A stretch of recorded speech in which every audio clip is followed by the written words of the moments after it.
Então a gente vai compreender numa ilustração como esses 5 ministérios funcionam.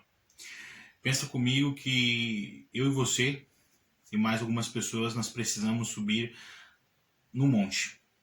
Esse monte é elevado, tem alguns obstáculos, alguns pedregulhos e se torna difícil subir nesse monte de uma maneira simples. E aí o que acontece? Dentro dessa galera que está junto conosco, nós temos algumas pessoas que têm algum certo conhecimento em escalação, né, em pistas de sobrevivência, em trilhas, algo referente a isso.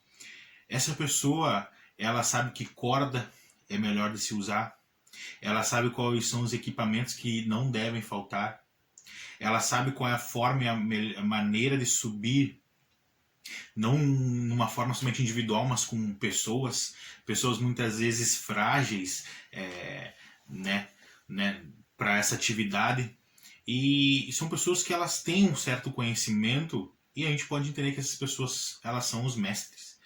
São pessoas que se preocupam com o fundamento, são pessoas que se preocupam com a maneira correta de se fazer as coisas. A forma correta para a nossa realidade de evangelizarmos, a maneira correta e o que realmente a Bíblia ensina para determinadas doutrinas. É uma pessoa que se preocupa com o alicerce, com aquilo que já foi estabelecido. E como isso tem sido passado para outros, e principalmente para aqueles que estão chegando agora, no corpo de Cristo.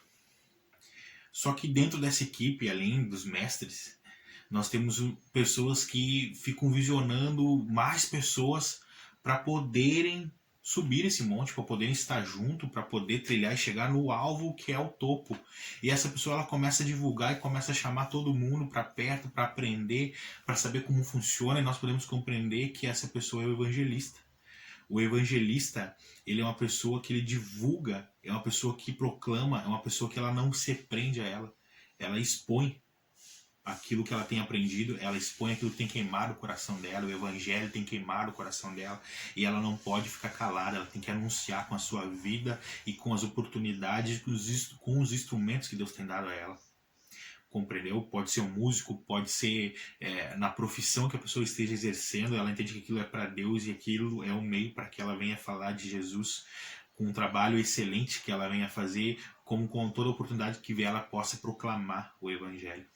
Em meio a essa multidão, voltando à ilustração, nós temos aquela pessoa que ela conhece os tempos, ela conhece os climas, e talvez pela experiência que ela já tenha nessa caminhada em subir montes, em percorrer trilhas, ela saiba o momento ideal de subir, que talvez não seja pela tardinha, é melhor deixar escurecer, ou é melhor deixar para o outro dia, o tempo tá para chuva, os pássaros sumiram. Um exemplo.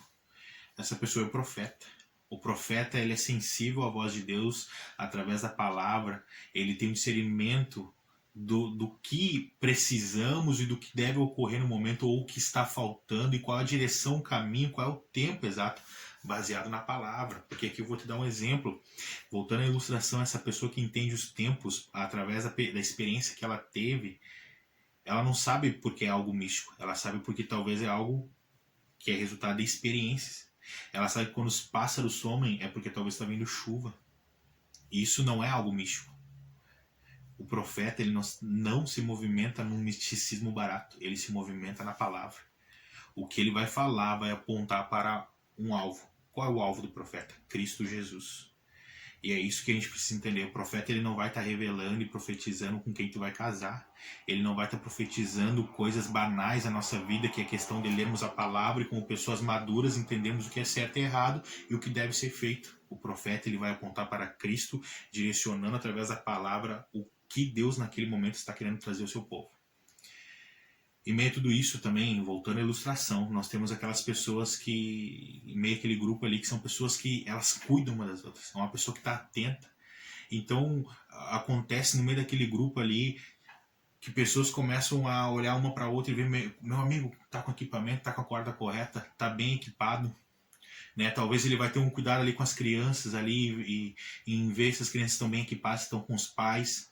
Ele vai ter um cuidado com as pessoas mais frágeis, que não tem experiência ainda em subir e trilhar um monte.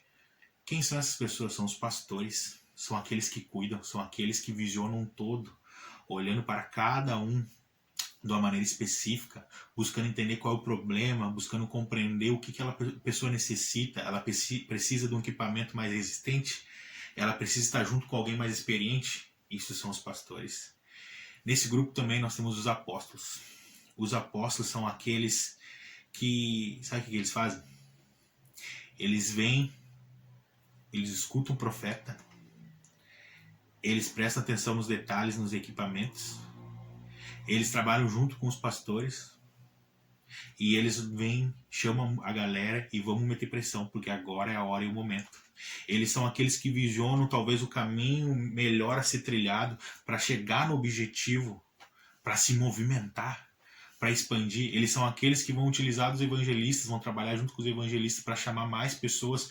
Eles vão trabalhar com os evangelistas impulsionando a primeira equipe a subir, para que a outra já venha subir, para que a próxima venha já trilhar o caminho, para que chegamos ao alvo.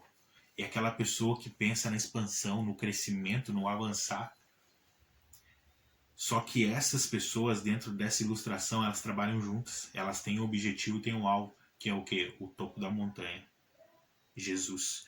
Como está em Efésios 4, do 9 ao 16, que nós lemos, para que chegamos ao pleno conhecimento de Cristo, à estatura de Jesus. Jesus é o alvo.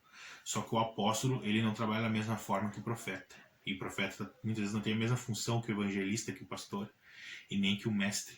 Por mais que muitas vezes o mestre, aquela pessoa que tem um conhecimento, que já trilhou o caminho, sabe qual é o melhor equipamento, sabe qual é o fundamento para subir naquele monte, ele talvez também vai ter o mesmo cuidado que o pastor e vai estar cuidando se todo mundo está se equipando da maneira correta. Talvez o pastor que está cuidando de cada um vai ser aquele que vai querer chamar mais pessoas. Isso é o corpo de Cristo. Alguns dons vocacionais, ministeriais vão sobressair na nossa vida, mas talvez outros vão vir junto. Mas num todo a gente não vai conseguir fazer tudo. E não vai ser da mesma forma, nós vamos precisar um do outro. Mas o alvo é Jesus. E nós, nesse tempo, precisamos nos atentar a isso. A multiforme graça de Deus. Nem todos trabalham iguais e nem todos vão fazer da mesma forma. Mas há um alvo que é Jesus e há um fundamento que é a palavra de Deus. Eu e você, como igreja, precisamos nos atentar a isso e vivermos e torcermos para que pessoas diferentes de nós, com vocações diferentes, venham fluir para que o reino de Deus se expanda e o nome de Jesus seja glorificado. Então, meu irmão, trabalhe em equipe, visione as pessoas que têm os dons e os talentos que tu não tem, mas flua naquilo que Deus te chamou.